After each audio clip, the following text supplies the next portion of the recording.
Bahkan nyawa dia mungkin bisa aja melayang waktu itu.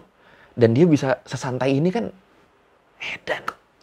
ภาพนี้มันเป็นภาพที่ฝังใจสังคมไทย Sebarlah cerita-cerita tentang betapa saktinya prewa ini. Udah ngebunuh 9 orang tapi sebenarnya ini tuh ditanyain ke gue udah cukup lama. Udah sejak sebulan yang lalu kalau nggak salah. Mulai masuk banyak DM yang bilang, "Bang, episode Girl From Nowhere yang Minis and For Buddies itu emang kisah nyata." Tapi karena waktu itu banyak yang pengen gue bahas dan gue rasa itu tuh jauh lebih penting, akhirnya gue skip dulu masalah ini. Nah, karena sekarang gue lagi bingung mau bahas apa, jadi ya udah kita bahas itu aja ya. Apa bener episode Girl From Nowhere itu based on true story? Ya udah langsung aja kita bahas kasus prewa and 9 bodies di Learning by Googling. Buat yang belum nonton, nanti mungkin bisa lu tonton di Netflix. Girl From Nowhere Season 2 Episode 3, judulnya Mini and For Buddies. Garis besar ceritanya tentang anak cewek yang bandel, nyetir sambil video call, sambil minum-minum, terus nabrak minivan yang ada 4 orang di dalamnya. Abis itu ya udah bokapnya ngusahain biar si cewek yang nabrak ini nggak dihukum. Ini cerita di seriesnya ya. Terus benar itu dari kisah nyata?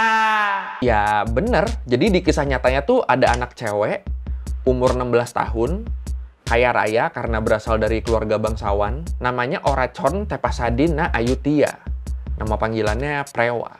Ya biasa kan orang Thailand kan nama panjang sama nama panggilan suka nggak nyambung kan. Nah di tanggal 27 Desember 2010, Prewa ini nyetir mobil. Dan dia nabrak minivan punya Thammasat University. Di dalam minivan itu ada 14 orang. Ada mahasiswa sama pegawai-pegawai Thammasat University. Nah, menurut laporan, tabrakan ini terjadi di flyover. Jadi mobil prewa nabrak minivan, terus minivan itu langsung kebalik. Terus ada 8 orang yang sampai kelempar keluar dari minivan dan meninggal di tempat. Terus satu lagi meninggal di rumah sakit dan sisanya luka-luka. Berarti korban jiwanya ada 9 orang ya. Nah, ini nih foto kondisi minivan-nya abis mental dari flyover. Gimana menurut lo? Kalau menurut gue sih wajar kalau sampai korban jiwanya ada 9 orang. Minivan sampai kayak gini. Sebenarnya gue kalau ngeliat kondisi minivan ini nih gue malah bingung sama si prewanya yang nabraknya. Dia bisa sampai selamat tuh gimana? Dia beneran selamat dengan luka-luka kecil. Luka yang kecil banget, luka yang minor banget, yang nggak penting banget. Kalau menurut gue sih dia beneran hoki sih. Lu lihat aja ini nih foto mobil prewa abis kejadian dan menurut gue ini hancurnya lumayan, apalagi bagian depannya. Gue sih kalau abis lolos dari kejadian kayak gini pasti langsung tobat nasuha. Emang prewanya abis kejadian itu gimana?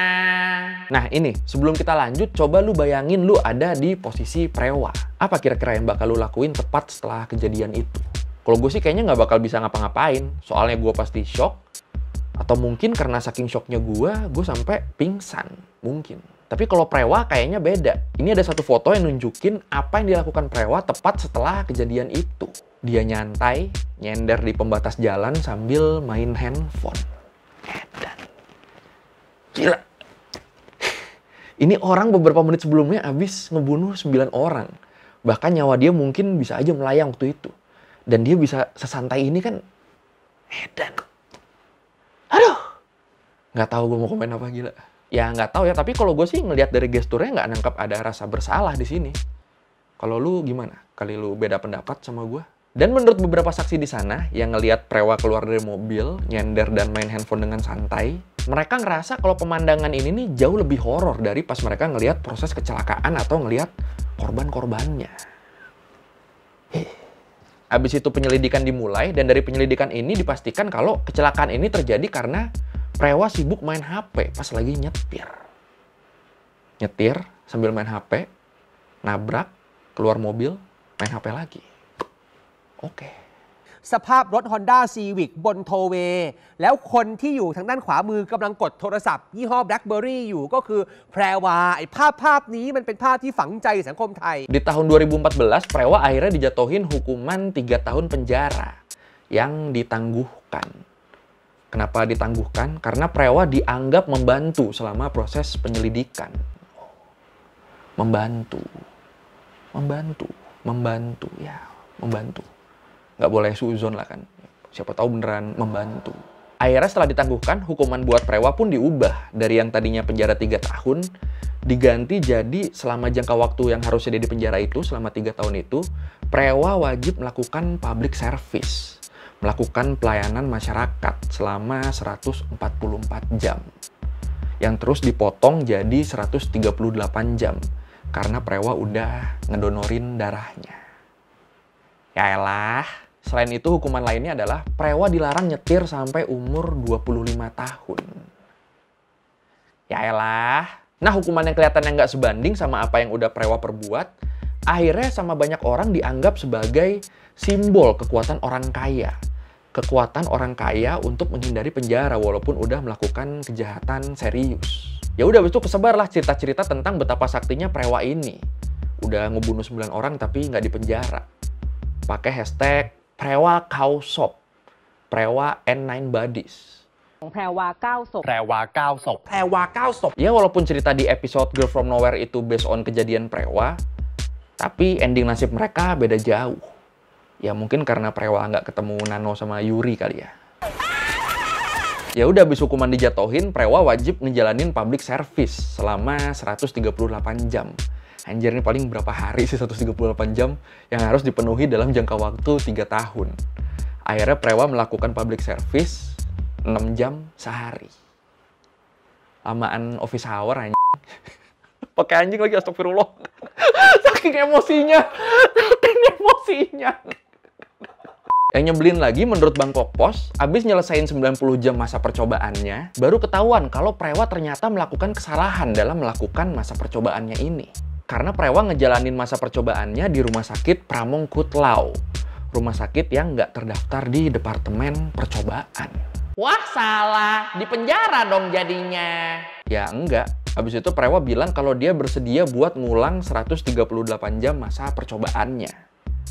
Dan di situ Prewa juga bilang kenapa dia milih rumah sakitnya sendiri, katanya karena dia khawatir sama keselamatannya. Habis itu Kepala Departemen Percobaan, Nawat Sawatanan, langsung ngomong Prewa salah dalam memahami regulasinya. Dia pikir dia bisa melakukan public service di mana saja tanpa harus berkoordinasi dengan kami.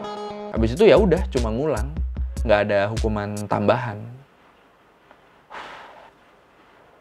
ขาดลูกที่จะมานั่งกินข้าวเราก็ขาดหลานที่เราเคยเจอไง Yang menarik lagi nih, menurut dokumen pengadilan, habis kejadian itu tuh Prewa sempat ngubah namanya dari Oracorn jadi Buah Buca. Terus ternyata di tahun 2014 Prewa ini nikah. Dia nikah sama Sarawi Ratpitak Tirada, mantan anggota legislatif. Nah, ini foto pernikahannya Prewa. Gimana? Kelihatan bahagia ya mukanya ya. Hei, bahagia banget loh. Kompor ya gue ya. Nah, terus abis nikah, Prewa ini ganti nama lagi. Jadi Rawin Pirom Arunwong. Info tambahan aja ini, biar lu tahu Prewa abis kejadian tuh ngapain aja. Sama biar lu tambah kesel aja. Oh ya, di sidang itu Prewa sama keluarganya juga wajib ngebayar biaya ganti rugi. Biaya kompensasi ke keluarga korban atau ke korban yang masih hidup sebesar 25 juta baht. Ditambah bunga 7,5% dari saat kecelakaan. Kalau menurut Kausot English sih jumlahnya jadi antara 30 sampai 40 juta baht. Ya harusnya sih gampang ya. Kan dari keluarga kaya raya, tinggal bayar aja. Sayangnya sampai September 2019, banyak keluarga korban yang ngomong ke media-media kalau mereka belum menerima duit kompensasi dari keluarga Prewa. Infonya nyebar, naik lagi lah tuh hashtag Prewa Kausop. Dan akhirnya banyak yang nuduh kalau keluarga Prewa menggunakan kekuatan mereka buat menghindari kewajiban hukum. Ya tapi wajar sih kalau sampai ada yang mikir gini kan. Udah 9 tahun dari kejadian loh, itu kompensasi belum juga dibayarin. Edan. ติดตามกันมาตลอดทั้งสัปดาห์คดีแพรวา9 ศพผ่านไป9 ปียังไม่เยียวยาผู้บาดเจ็บหรือว่าเสียชีวิต Warunyo Kecup, salah satu korban selamat di kecelakaan itu, cerita di Twitternya. Bikin thread dia, ada sekitar 20 tweet. Dia cerita kalau dia belum nerima duit kompensasinya sama sekali. Padahal kalau menurut peraturannya, duit kompensasi itu harus dikasih 30 hari sejak diputuskan. By the way, Warunyo ini emang selamat, tapi dia menderita patah tulang di beberapa bagian. Sampai dia harus baring di ranjang rumah sakit selama 2 bulan. Adeh. Nah, di thread itu Warunyo juga cerita kalau kuasa hukum Prewa terus motong jumlah kompensasi dari yang disepakati. Dipotong terus tapi nggak dibayar-bayar. Dan di situ Warunyo juga cerita kalau dia cuma pernah ketemu Prewa sekali waktu dia dirawat di rumah sakit. Kata Warunyo, Prewa datang menggunakan kursi roda dan ibunya yang terus berbicara. Prewa hanya berbicara ketika dia disuruh minta maaf oleh ibunya. Dia lalu bilang maafkan saya, memberi dessert, foto bersama, lalu pergi. Yang kocak abis suster di situ terus cerita ke Warunyo kalau Prewa ini pas datang sebenarnya dia jalan kaki. Pas jalan ke Warunyo, tiba-tiba dia minta kursi roda. Edan ya, ada loh orang kayak gini loh, gila. Akhirnya ya udah karena biaya kompensasi gak turun, biaya pengobatan Warunyo di rumah sakit selama bertahun-tahun pun dia bayar sendiri. Terus sebenarnya di tahun 2017, biaya kompensasi Prewa ini sebenarnya sempat diturunin dari 30 juta baht jadi 19,8 juta baht. Kok bisa turun? Ya bisa. Menurut dokumen sidangnya sih pembelaan pengacara Prewa waktu itu karena Prewa udah bantu beliin sayur sama ikan. Dan karena keluarga Tepsadina Ayutthaya, keluarganya Prewa, udah banyak berbuat baik buat negara. Kata Warunyo, pengacara itu beneran nulis begitu di dokumen sidangnya. Tapi bahkan setelah biaya kompensasinya diturunin pun tetap nggak dibayar-bayar. Ada.